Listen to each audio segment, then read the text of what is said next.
السلام علیکم فرینڈز، بسم اللہ الرحمن الرحیم۔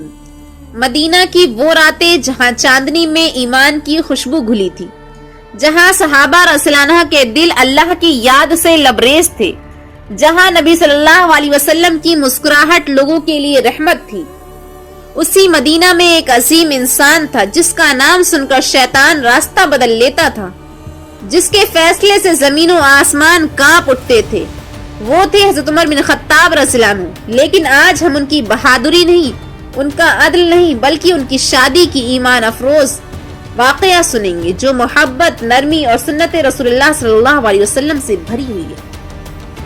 اسلام سے پہلے حضرت عمر رضی اللہ عنہ عرب کے طاقتور، بہادر اور سخت انسان سمجھے جاتے تھے، لیکن جب سورۃ طٰہٰ کی آیتیں ان کے دل میں اتری تو وہ پتھر دل نرم ہو گیا اور وہ نبی کے قدموں میں گر کر بولے، اشہد ان لا الہ الا اللہ واشہد ان محمد رسول اللہ۔ اسی دن سے عمر رضی اللہ عنہ بدل گئے، دشمن سے محافظ اسلام بن گئے، ظالم سے عادل بن گئے اور سخت دل سے رحم دل بن گئے۔ ان کا ایمان اتنا مضبوط تھا کہ نبی صلی اللہ علیہ وسلم نے فرمایا، اگر میرے بعد کوئی نبی ہوتا تو وہ عمر بن خطاب ہوتے۔ حضرت عمر رضی اللہ عنہ کی پہلی بیوی تھی زینب بنت مظعون رضی اللہ عنہ، جو اسلام کی ابتدائی ایمان لانے والی خواتین میں سے تھی۔ یہ دونوں میاں بیوی مکہ کے مظلوم مسلمانوں میں تھے۔ انہوں نے ایمان پر ظلم برداشت کیا، جلا وطنی دیکھی، لیکن صبر اور وفاداری نہیں چھوڑی۔ جب نبی صلی اللہ علیہ وسلم نے مدینہ کی طرف ہجرت فرمائی تو عمر رضی اللہ عنہ نے بھی اپنی بیوی کے ساتھ ہجرت کی۔ مدینہ پہنچنے کے بعد ان کا گھر اللہ کے ذکر، محبت اور ایمان سے بھرا ہوا تھا، لیکن کچھ وقت کے بعد حضرت زینب رضی اللہ عنہ کا انتقال ہو گیا۔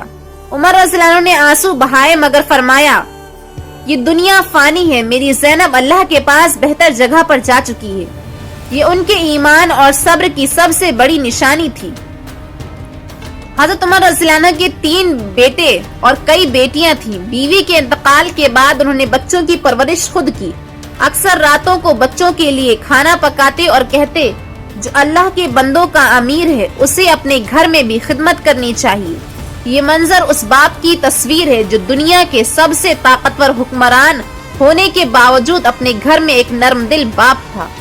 ایک دن نبی صلی اللہ علیہ وسلم نے فرمایا، عمر تمہارے لیے نکاح بہتر ہے کیونکہ نکاح آدھا ایمان ہے۔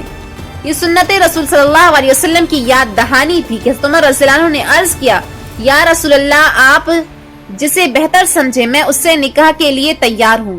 چند سال بعد نبی کریم صلی اللہ علیہ وسلم کے وصال کے بعد حضرت علی رضی اللہ عنہ کی بیٹی ام کلثوم بنت علی رضی اللہ عنہ نبی کریم صلی اللہ علیہ وسلم کی نواسی جوان ہوئی۔ حضرت عمر رضی اللہ عنہ نے ارادہ کیا کہ نبی کریم صلی اللہ علیہ وسلم کے خاندان سے رشتہ قائم کرے تاکہ اہل بیت سے قربت نصیب ہو جائے۔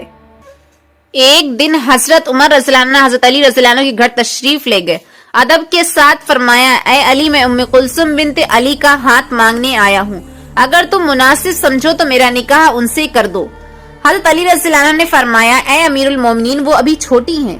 حضرت عمر رضی اللہ عنہ مسکرائے اور بولے، میں اس نکاح سے دنیا یا خواہش نہیں چاہتا، میں صرف نبی کریم صلی اللہ علیہ وسلم سے نسبت کا شرف چاہتا ہوں۔ میں چاہتا ہوں کہ میرے اور رسول اللہ کے درمیان رشتہ قربت قائم ہو جائے۔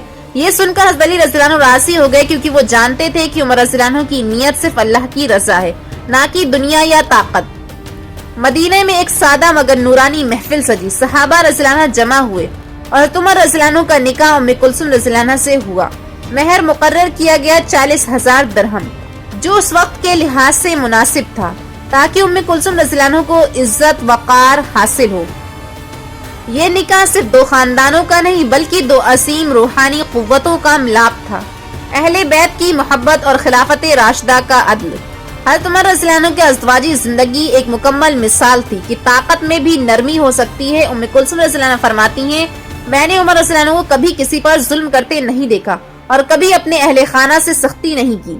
ایک دن حضرت عمر رضی اللہ عنہ نے اپنی بیوی سے کہا، اگر میں امیر المومنین ہوں تو تم میرے گھر کی ملکہ ہو، تمہاری خوشی میری ذمہ داری ہے۔ یہ الفاظ ایک طاقتور مرد کی نہیں بلکہ محبت کرنے والے شوہر کے تھے۔ حضرت عمر رضی اللہ عنہ اپنی بیوی بچوں کے ساتھ وقت گزارتے، انہیں قرآن سکھاتے اور اکثر راتوں میں ان کے لیے کھانا بناتے۔ یہ وہ خلیفہ تھا جو خود مزدوروں کا حال پوچھنے جاتا اور گھر میں بھی خدمت گزار شوہر بنتا۔ جب حضرت عمر رضی اللہ عنہ پر ابو لولو مجوسی نے حملہ کیا تو آپ شدید زخمی ہو گئے۔ اسی وقت انہوں نے حضرت عبداللہ بن عمر رضی اللہ عنہ کو بلایا اور فرمایا میرے بعد میری بیویوں اور اہل بیت کا خیال رکھنا، میں نے اپنی استطاعت کے مطابق ان کا حق ادا کیا ہے۔ جب ان کا انتقال ہوا ام کلثوم رضی اللہ عنہ کی آنکھوں سے آنسو بہنے لگے اور وہ بار بار کہتی رہیں اے عمر تمہارے بعد زمین خالی لگتی ہے اور عدل کی خوشبو مدھم ہو گئی ہے۔ یہ وہ لمحہ تھا جب ایک نواسی رسول صلی اللہ علیہ وسلم اپنے شوہر کے انصاف اور تقوی پر رو رہی تھی۔ حضرت عمر رضی اللہ عنہ کے انتقال کے بعد مدینہ میں ہر زبان پر ایک ہی جملہ تھا، عمر گیا مگر عدل زندہ ہے۔ ان کی ازواج مطہرات ہمیشہ کہا کرتی تھی ہم نے عمر جیسا شوہر نہیں دیکھا جو اللہ کے لیے سخت اور گھر والوں کے لیے نرم تھا۔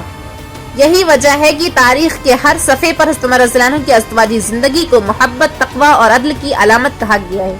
حضرت عمر رضی اللہ عنہ کی شادی ہمیں یہ سبق دیتی ہے کہ نکاح دنیا نہیں عبادت ہے۔ جب نیت پاک ہو تو نکاح میں برکت ہوتی ہے۔ بیوی کے ساتھ نرمی ایمان کی علامت ہے۔ نبی صلی اللہ علیہ وسلم نے فرمایا تم میں بہترین وہ ہے جو اپنی بیوی کے لیے بہترین ہو۔ اہل بیت سے محبت ایمان کا حصہ ہے۔ عمر رضی اللہ عنہ نے اس محبت کو نکاح کے ذریعے زندہ رکھا۔ شادی میں سادگی اور نیت کی صفائی سب سے اہم ہے۔ اے دیکھنے والو اگر تم چاہتے ہو کہ تمہارے گھروں میں سکون، برکت اور محبت ہو تو حضرت عمر رضی اللہ عنہ کی سنت پر عمل کرو، بیوی کو عزت دو، عدل اختیار کرو اور زندگی کو ایمان کے ساتھ گزارو۔ اللہ ہمیں حضرت عمر رضی اللہ عنہ جیسے عادل اور حضرت ام کلثوم جیسے وفادار دل عطا فرمائے۔ اگر آپ کو ویڈیو پسند آئی تو پلیز لائک اینڈ سبسکرائب کیجیے گا۔ اوکے، اللہ حافظ۔